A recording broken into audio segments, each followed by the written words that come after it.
जी मौलाना साहब बिस्मिल्लाह। तो मेरी गुजारिश ये होगी कि आप इन लोगों को समझाएं कि आइन के साथ ये खिलवाड़ न करें। मौलाना साहब मेरे ख्याल में ये आपके ये अल्फाज के जर्नैलों की तरफ से हो रही हैं, ये गैर मुनासिब है। पार्लियामेंट की तरफ से 2/3 मेजॉरिटी के साथ पार्लियामेंट को भी हमारे जर्नैलों ने रबड़ की मोहर बना दिया है। उसके लिए किसी और को एट्रीब्यूट करना मुनासिब नहीं है। मेरे ख्याल में ऐसे अल्फाज हाउस में से नहीं आने चाहिए। आप जैसे सियासी सीनियर आदमी की तरफ से मेरे ख्याल में इन अल्फाज को एक्सपॉन्ज अगर आप कहते हैं हम खामोश हो जाते हैं चेयरमैन साहब, ऐसी कोई बात नहीं है।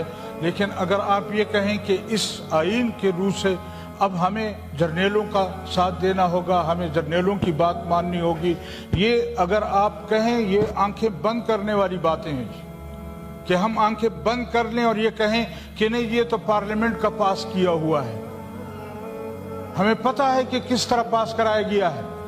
हमें पता है कि यहां से किन किन लोगों को मना किया गया कि आपने इजलास में नहीं आना।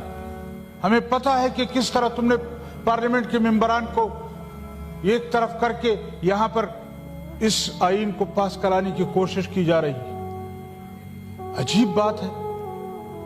और फिर हमें कहते हैं कि आप लोग जर्नैलों के खिलाफ क्यों बोलते हैं। हम नहीं बोलेंगे जर्नैलों के खिलाफ, लेकिन खुदा का वास्ता है जर्नैलों से कहे हमारे आइन के साथ खिलवाड़ न करें, हमारे मुल्क के साथ खिलवाड़ न करें। हमने अप्रिशिएट किया था जब वो इंडिया से लड़े, लेकिन अगर वो अफगानिस्तान से लड़ेंगे तो ये इनका एजेंडा नहीं है, ये बिन अक़वामी एजेंडा है। वो किसी भी तरह मुसलमानों को आपस में लड़ाना चाहते हैं। वो किसी भी तरह आपका रुख इंडिया से फेर कर अफगानिस्तान की तरफ करना चाहते हैं। ये बिन अक़वामी क़ुव्वतों की ख्वाहिश है कि यहाँ के लोगों को अफगानिस्तान के मुसलमानों के खिलाफ। क्या हमने अफगानिस्तान के मुसलमानों को इस मुल्क में आबादकारी के लिए इजाजत दी थी या किसी जर्नैल ने दी थी? उस वक्त भी बिन अक़वामी क़ुव्वतों के इशारों पर यहां पर अफगानिस्तान के लोगों को जगह दी गई। यहां अफगानिस्तान, अगर उस वक्त भी कानून को फॉलो किया जाता, बिन अक़वामी रूल्स को फॉलो किया जाता, तो नतीजा यह होता कि हमारे जो मुहाजिर भाई अफगानिस्तान से पाकिस्तान है उनको कैंपों तक महदूद रखा जाता। उस वक्त तो आपने कैंपों तक महदूद नहीं रखा। उस जर्नल को अवार्ड दिया कि आपने बहुत अच्छा काम किया, और वो हमारे बाजारों और गलियों में आकर रहने लगे। और यहाँ पर जब मुसलमानों के साथ उनके रिश्ते हो गए, उनके बच्चे हो गए, यहाँ उनकी नस्लें आबाद हो गई, 40 साल वो यहाँ रहे, आप उसको लात मारकर बाहर करने की कोशिश कर रहे हैं। ये कहाँ का इंसाफ है? ये कहाँ की बात है? हम नहीं चाहते कि अफगानिस्तान दरअंदाजी करे पाकिस्तान में। हम नहीं चाहते कि अफगानिस्तान के साथ यहां पर इतनी इजाजत दी जाए। लेकिन क्या अपने मुसलमान भाइयों से, अगर हम इंडिया के साथ लड़ते हैं, हम इस जज्बे से लड़ते हैं कि हम हिंदू के साथ लड़ रहे हैं। लेकिन अगर आप अफगानिस्तान के साथ हमें लड़ाना चाहते हैं तो फिर हमें 100 मरतबा सोचना होगा। जनाबे वाला, इस आइन के साथ चलने के लिए हमने तमाम मकातब फिक्र के उलमा को यकजा किया।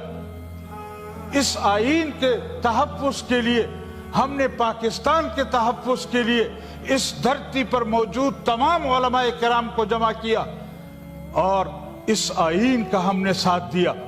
क्या उस आइन का साथ देने की सजा हमें दी जा रही कि आज हमारे मेंबरान महफूज नहीं है, आज हमारे मेंबरान को उठाया जाता है, आज हमारे मेंबरान को मना किया जाता है? मैं दूसरों की बात नहीं कर रहा जिस तरह आप कह रहे हैं, लेकिन हकीकत यह है कि हमारे ऊपर जर्नैलों का प्रेशर है। इस पार्लियामेंट को हमने खिलवाड़ बना दिया है, इस आइन को हमने खिलवाड़ बना दिया है। इन हालात में भी अगर आप समझते हैं कि नहीं ये पार्लियामेंट की तब्दीली है, सो सारी मैं ये कहूँगा कि ये पार्लियामेंट की तब्दीली नहीं है, ये हमारे जर्नैलों की तब्दीली है। और मैं एक मरतबा फिर गुजारिश करूँगा कि पार्लियामेंट के अंदर इस आइन के साथ इस तरह का खिलवाड़ न किया जाए कि कल कुछ लोग उठें और इस आइन को मानने से इनकार कर दें। बहुत